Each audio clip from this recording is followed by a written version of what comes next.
Assalamualaikum warahmatullahi wabarakatuh, teman-teman semua.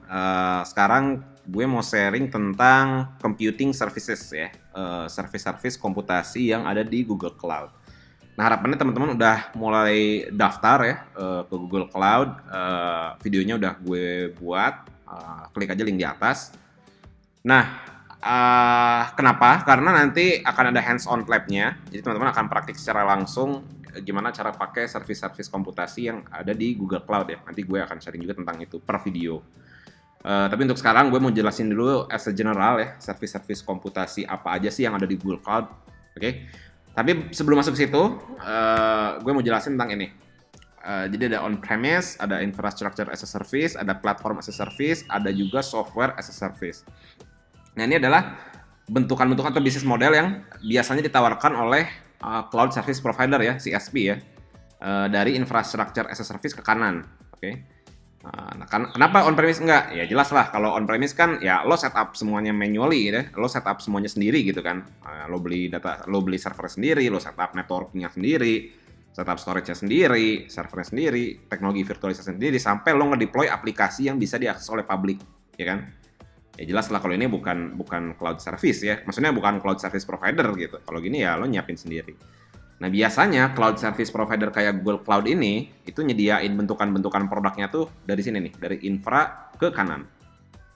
Oke. Infrastructure as a service, platform as a service, sama software as a service. Nah, perbedaannya apa? Perbedaannya adalah pada letak level abstraksinya. Oke, di infrastructure as a service, cloud service provider, dalam hal ini Google ya, Google Cloud, itu mengabstraksi dari networking sampai virtualisasi. Artinya lo nggak mesti tahu nih gimana caranya Google Cloud nge-manage network mereka, nge-manage storage mereka, nge-manage virtualisasi mereka by physically gitu ya, nggak perlu ngerti gitu ya. Kalau lo mau pakai produknya Google Cloud yang bentukannya adalah infrastructure as a service, lo cukup nge-define OS-nya, terus lo install middleware dan runtime segala macam, terus lo running di aplikasinya. Oke? Ya tentu dengan database gitu ya. Lo running aplikasinya gitu. Itu kalau lo mau pakai produk yang IaaS ya, Infrastructure as a Service. Contohnya Compute Engine, tapi nanti gue akan jelasin lebih detail. Berikutnya Platform as a Service. Untuk Platform as a Service, Google Cloud mengabstraksi dari networking sampai ke runtime-nya. Jadi teman-teman cukup migrate gitu ya, atau ngerunning aplikasinya, aplikasi dan database-nya itu ke mesinnya gitu ya, virtual mesinnya punya Google. Jadi teman-teman nggak mesti tahu OS-nya apa, runtime-nya apa gitu ya. Yang penting lo cukup teman-teman cukup bawa aplikasinya gitu ya. Ya maksudnya install aplikasinya di produk platform as a service-nya mirip Google Cloud. Contohnya App Engine, Cloud Run gitu ya. Nah, itu nanti gue akan jelasin. Selanjutnya adalah software as a service. Well, sebetulnya software as a service juga bentukannya sih kalau di Google Cloud mungkin nggak ada secara langsung gitu ya. Adanya di Google Workspace kayak spreadsheet, Google Docs gitu ya. Which is diabstraksi dari networking sampai aplikasi. Artinya apa? Artinya teman-teman nggak perlu bikin aplikasi kan. Google Docs itu udah ada kan. Teman-teman tinggal pakai aja, tinggal utilize aja. Itu perbedaannya. Oke, jadi kita akan bahas dari infrastructure as a service sampai ke platform as a service. Nah, sebetulnya nggak cuma ini aja teman-teman. Sebenarnya nama ini gitu ya, nama infrastructure, nama platform ini sebenarnya itu dari diberikan dari level abstraksinya aja teman-teman gitu ya.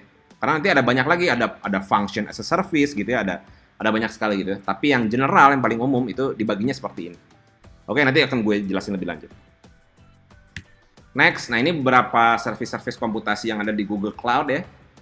Ada Compute Engine, ada Kubernetes Engine, ada Cloud Run, ada App Engine, ada Cloud Functions. Compute Engine tuh basically lo kayak sewa VPS gitu ya, VPS, lo bikin virtual machine, lo utilize di virtual machine itu gitu ya. Terus Kubernetes Engine itu sebetulnya kayak lo sewa server, terus Google Cloud akan menginstal Kubernetes on top of server yang lo sewa gitu kan. Terus lo tinggal manage Kubernetes-nya gitu. Lo manage si Kubernetes-nya. Nah, kalau Cloud Run itu basically itu kayak Google Cloud lo sewa server di Google Cloud, terus Google Cloud akan menginstal Kubernetes-nya. Teman-teman nggak perlu nge-manage Kubernetes-nya gitu ya. Teman-teman cukup nge-running container on top of Kubernetes yang udah disediain sama Google Cloud gitu. Jadi bedanya sama Kubernetes Engine tuh, kalau Kubernetes Engine teman-teman harus nge-manage Kubernetes sendiri gitu ya. Kalau Cloud Run tuh enggak. Cloud Run tuh teman-teman cukup nge-manage kontainer-kontainernya aja gitu. Ya mengatur kontainer-kontainernya aja gitu. Nah, untuk App Engine kurang lebih sama kayak Cloud Run, cuman bentukan aplikasinya biasanya monolith gitu ya. Tapi untuk sekarang sih nanti gue cek lagi, tapi harusnya sih App Engine sekarang sudah support juga untuk yang container based application ya. Apa itu container? Teman-teman bisa cek ke serial Docker ya. Jadi untuk App Engine sih rata-rata dipakai untuk aplikasi yang monolith. Untuk Cloud Run Kubernetes paling sering dipakai untuk yang microservice ya.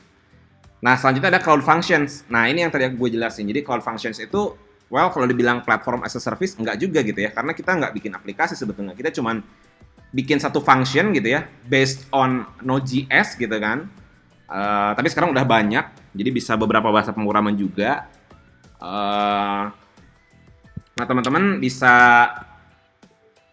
tinggal bikin function gitu ya, bikin fungsi JavaScript contohnya gitu ya, kalau pakai Node.js. Terus fungsi JavaScript itu di-deploy ke Cloud Function, nanti dikasih return balik endpoint-nya udah bisa langsung dieksekusi gitu. Jadi very very simple gitu ya, very very practical untuk yang Cloud Function ini. Teman-teman cukup bikin satu function JavaScript contohnya gitu ya, terus deploy ke Cloud Function, udah deh bisa langsung dieksekusi public gitu ya. Dan itu scalable gitu. Nah, perbedaannya apa? Perbedaannya ini lihat. Ini berkaitan sama slide yang sebelumnya tentang on-premise, IaaS, PaaS dengan SaaS.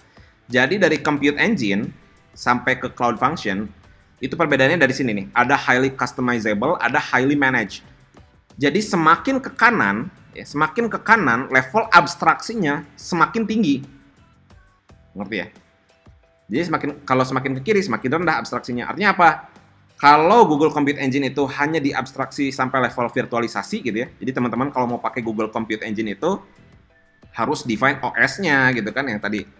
Nah ini, karena Compute Engine itu infrastructure as a service, teman-teman harus ketika pakai Compute Engine, teman-teman harus define mau pakai OS apa, terus install untuk running aplikasinya perlu install apa aja gitu kan. Terus database-nya diinstal, aplikasinya diinstal, baru bisa running publicly. Oke, itu Compute Engine. Nah, semakin ke kanan, itu nilai abstraksinya tuh makin tinggi. Oke. Contohnya, Google App Engine itu adalah platform as a service. Teman-teman kalau mau ngedeploy aplikasi Java, aplikasi Golang, aplikasi Node.js gitu ya, teman-teman cukup mindahin source code-nya gitu ya istilahnya, atau kalau dari Java mungkin cukup pindahin jar file-nya, terus running on top of virtual machine yang udah disiapin sama Google. Jadi kita nggak perlu define OS-nya apa, nggak perlu define runtime-nya gimana. Jadi Google udah nyiapin itu semua, kita cuman mindahin aplikasi kita dan running on top of machine yang udah disiapin sama Google Cloud. Oke, jelas ya. Jadi makin ke kanan itu makin highly managed sama Google. Oke. Terus kita pakai yang mana nih Bang? Nah, nanti di akhir serial ini, maksudnya di akhir serial Computing Services ini, gue akan jelasin gimana cara, gue akan jelasin tentang decision tree ya, decision tree gimana cara pilih komputasi service yang optimal untuk aplikasi teman-teman. Nah ini buat teman-teman yang datang dari cloud service provider yang lain ya, selain Google Cloud.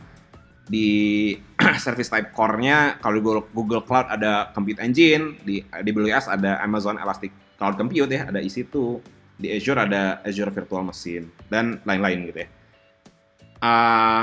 Jadi, sebetulnya cara kita mengutilize di cloud service provider itu kurang lebih sama ya, cuman kadang-kadang seringkali berbeda istilahnya gitu. Jadi, teman-teman mesti banyak baca dokumentasinya gitu ya. Oke, sekarang kita masuk ke bagian Compute Engine ya.